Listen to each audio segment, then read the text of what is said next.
Pro 1.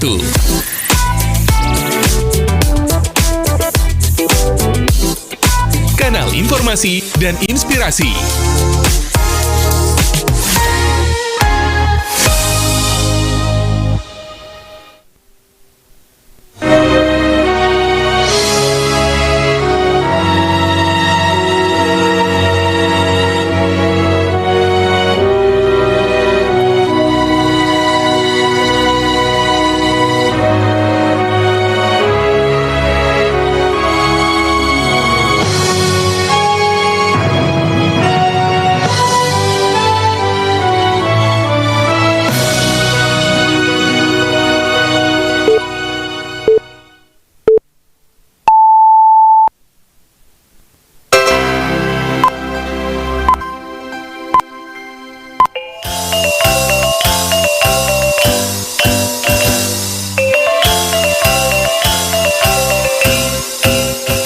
Pukul 3 balik waktu Indonesia Barat.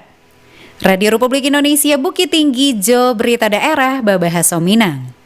Hari Ko Minggu 7 Juni 2026. Selamat siang Pandanga. Untuk mengawali perjumpaan siang hari Ko, kami sampaikan sari berita utama. Peningkatan kualitas diri Jo layanan publik dalam kegiatan Subuh Mubarak. Dinas Kependudukan dan Pencatatan Sipil Dukcapil Kota Padang Panjang ajak siswa perbaharui data Jo perekaman biometrik KTP elektronik. Buletin Berita Minangko dibacakan Mutia Utami. Peningkatan kualitas diri Jo layanan publik dalam kegiatan Subuh Mubarak menjadi fokus para aparatur sipil negara ASN pemerintah Provinsi Sumatera Barat. Berikut laporan Alwan Ahmad Fauzan. Gubernur Sumatera Barat Mahildian Sarullah mengingatkan aparatur sipil negara ASN di lingkungan pemerintah Provinsi Sumatera Barat untuk senantiasa meningkatkan kualitas layanan di masing-masing unit Karajonyo. Hal itu menurutnya merupakan hakikat dari keberadaan ASN sebagai pelayan masyarakat. Jo bantu syukur ateh nikmat nan Allah didape. Hal itu disampaikan Buya Mahildi dalam kegiatan Subuh Mubarak di Masjid Raya Syekh Ahmad Hatib Al-Minangkabawi, Sumatera Barat. Menurutnya hal itu penting untuk melatih diri disiplin Jo peduli nan merupakan pondasi sikap menuju pelayanan prima. Seperti nan seringkali disampaikan Presiden Republik Indonesia Prabowo Subianto dalam berbagai kesempatan. Karena memang ASN itu digaji oleh negara, difasilitasi oleh negara, adalah untuk bagaimana negara memberikan pelayanan kepada rakyat. Sehingga rakyat merasa punya pemimpin, sehingga rakyat memang mereka merasa diutamakan. Penekanan arah Gubernur Mahildi Tasabui sesuai dengan sumangai penyelenggaraan kegiatan Subuh Mubarak yang rutin digelar setiap minggu pertama pada awal bulan, yakni mewujudkan kompetensi Jo kemampuan aparatur sipil negara di lingkup pemerintah Provinsi Sumatera Barat dan profesional sarato memiliki integritas moral. Alwan Ahmad Fauzan melaporkan. Isu mengenai sosok Nandi Sabui sebagai pocong begal nan mendatangi rumah warga belakangan ramai diperbincangkan di Kota Padang. Carita itu menyebar laweh melalui media sosial, Jo grup percakapan bahkan memunculkan berbagai versi nan membuat sebahagian masyarakat merasa resah Jo khawatir. Dalam sejumlah narasi yang beredar, sosok itu dikisahkan mendatangi rumah warga pada malam hari, mengetuk atau memukul pintu rumah hingga disabui membawa senjata tajam untuk melancarkan aksi perampokan ketika penghuni rumah membuka pintu. Kepala Satuan Polisi Pamong Praja Satpol PP Kota Padang, Chandra Eka Putra mengimbau masyarakat untuk indak mudah mempercayai informasi dan alun jalih sumber Jo kebenarannya. Dirinya Jo mengingatkan masyarakat agar indak bertindak surang apabila menemukan hal-hal yang dianggap mencurigakan. Warga sebaiknya segera melaporkan kepada aparat keamanan atau pihak berwenang agar dapat ditindaklanjuti sesuai prosedur. Sambut tahun ajaran baru, Dinas Kependudukan dan Pencatatan Sipil Dukcapil Kota Padang Panjang ajak siswa perbaharui data Jo perekaman biometrik KTP elektronik. Berikut laporan Nofri. Dinas Kependudukan dan Pencatatan Sipil Disdukcapil Kota Padang Panjang mengajak para siswa memperbarui data pendidikan serta melakukan perekaman biometrik kartu tanda penduduk elektronik dalam rangka menyambut tahun ajaran baru. Kepala Bidang Administrasi Kependudukan dan Pencatatan Sipil di Dukcapil Kota Padang Panjang, Rima Nita Irizon menyampaikan, pihaknya mengimbau siswa khususnya nan alah berusia 16 tahun ke atas untuk segera melakukan perekaman biometrik KTP elektronik. Dirinya menyalahkan anak yang telah berusia 16 tahun alah dapat melakukan perekaman di Dukcapil. Sementara pencetakan KTP elektronik akan dilakukan ketika nan bersangkutan genap berusia 17 tahun. Menurut Rima, kegiatan tersebut dilaksanakan untuk mempermudah penerbitan KTP elektronik pada usia 17 tahun, sekaligus mendukung validitas data kependudukan. Dirinya menambahkan, perekaman sejak usia 16 tahun juga dapat mempersiapkan anak menghadapi berbagai keperluan administrasi di masa mendatang, seperti pengurusan SIM, BPJS maupun layanan perbankan. Iya. Memang target kami yang sangat kami fokuskan itu pada adik-adik kita yang baru saja berusia 17 tahun. Jadi pada kesempatan ini kan mereka ini sangat kita targetkan untuk adik-adik kita ini. Kita juga sudah lakukan publikasi melalui radio dan media sosial menghimbau adik-adik ini untuk datang. Ini memang sudah agenda rutin kita setiap tahun. Rima Nita Irizon menyebutkan proses perekaman biometrik KTP elektronik cukup mudah, serta tidak dipungut biaya. Dirinya mengimbau siswa cukup membawa kartu keluarga atau KK, serta mendatangi kantor di Dukcapil untuk mendapatkan layanan tasabui. Selain perekaman biometrik, Rima Nita Irizon juga mengajak siswa memperbarui data pendidikan. Dirinya menilai pembaruan data penting dilakukan agar data kependudukan akurat sehingga dapat mendukung pendataan siswa, mempermudah akses layanan pendidikan dan bantuan sosial, serta menunjang perencanaan pembangunan bidang pendidikan.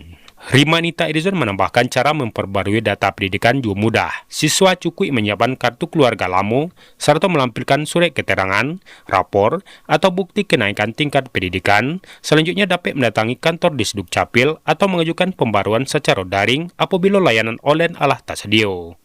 Nofri melaporkan. Dinas Kependudukan dan Pencatatan Sipil Dukcapil Kota Solo meluncurkan panduan digital IKD Smart Guide guna memperkuat layanan sekaligus memudahkan masyarakat memahami penggunaan identitas kependudukan digital IKD. Kepala Dukcapil Kota Solo Afrizon mengatakan inovasi itu merupakan langkah nyata untuk mengoptimalkan pemahaman masyarakat terhadap layanan kependudukan berbasis digital. IKD sendiri punya sejumlah keunggulan, diantaranya lebih praktis karena tidak memerlukan dokumen fisik, aman, sistem enkripsi, dan perlindungan PIN pribadi, serta memberikan kemudahan dalam mengakses berbagai layanan publik dalam satu aplikasi. Afrizon berharap melalui inovasi itu pemanfaatan IKD di masyarakat semakin meningkat serta mendorong terwujudnya pelayanan publik nan capek, mudah, dan transparan di Kota Solo. Berita terakhir, 38 Dubes Tamasua Wakasal ramaikan event olahraga internasional Jam Gadang Fun Run 2026 nan berlangsung 7 Juni. Berikut laporan Johnny Marbeta. International Jam Gadang Fun Run 2026 nan digelar dalam rangka menyambut 100 tahun sahabat Jam Gadang mendapat antusias tinggi dari masyarakat hingga tercatat taklah mendaftar dari total target 2.000 orang peserta untuk mengikuti ajang lari internasional sejauh 5 km tu. Kegiatan berlangsung 7 Juni 2026 mengambil lokasi start jauh finish di kawasan Taman Pedestrian Jam Gadang Bukit Tinggi. Event diinisiasi Ikatan Keluarga Alumni Universitas Andalas IKA Unan bekerjasama jo IMLF Pemerintah Kota Bukit Tinggi Merapi Ranas jo Beyond Run. Wakil Wali Kota Bukit Tinggi Ibnu Aziz TP mengatakan pemerintah Kota Bukit Tinggi ingin memberikan persiapan terbaik bagi para tamu dan hadir dalam rangka kegiatan berskala internasional tu. International Jam Gadang Fun Run 2026 juga dihadiri pan negara sahabat termasuk Duta Besar Belanda. Menurut Ibnu Aziz dan bergelar Adik Sultan Saidi itu bahwa International Jam Gadang Fun Run merupakan event ikonik dan direncanakan menjadi agenda tahunan Kota Bukit Tinggi. Bahkan pemerintah Kota Bukit Tinggi berencana pula mempatenkan penyelenggaraan kegiatan itu sebagai kebagian promosi wisata internasional daerah. InsyaAllah secara garis besar pemerintah Kota Bukit Tinggi siap untuk mensukseskan kegiatan nasional Jam Gadang Fun Run ini dalam rangka memperingati 1 tahun Jam Gadang, akan memberikan persiapan yang terbaik dan pelayanan terbaik agar semua bisa merasa bahagia, semua bisa menikmati event yang luar biasa ini. InsyaAllah kita akan mencoba menghindari menghindari kesalahan-kesalahan yang kecil yang tidak perlu agar kegiatan kita ini bisa lancar dan sukses dari awal sampai akhir. Dan pasti ada usulan dipatenkan ya Pak acara ini. Insyaallah kita sangat mendukung upaya itu karena Jam Gadang Fun Run ini akan menjadi hal yang ikonik di Kota Bukit Tinggi sebagai simbol tentang Kota Bukit Tinggi. Maka perlu kita dukung agar kegiatan ini ke depan bisa berjalan selanjutnya berketerusan. Dengan kehadiran puluhan duta besar dan juga pejabat nasional, kegiatanku diharapkan mampu memperkuat citra Kota Bukit Tinggi sebagai destinasi wisata unggulan di Sumatera Barat nan adu kiniko. Juni Marbeta mengemban untuk Berita Minang pada siang hari ko. Sekian berita daerah Babahasa Minang untuk siang hari ko Minggu 7 Juni 2026. Berita daerah selanjutnya dapat didengarkan besok pagi pukul 6 waktu Indonesia Barat. Ambo Mutia Utami, selamat siang.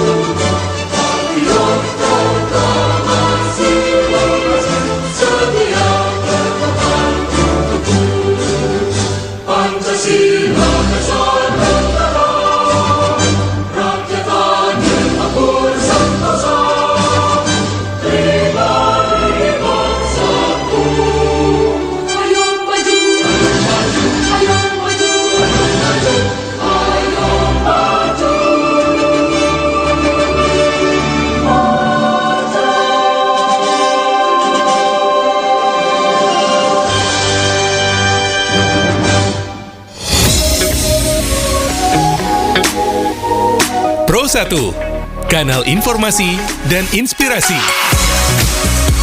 Pro 1, kanal informasi dan inspirasi.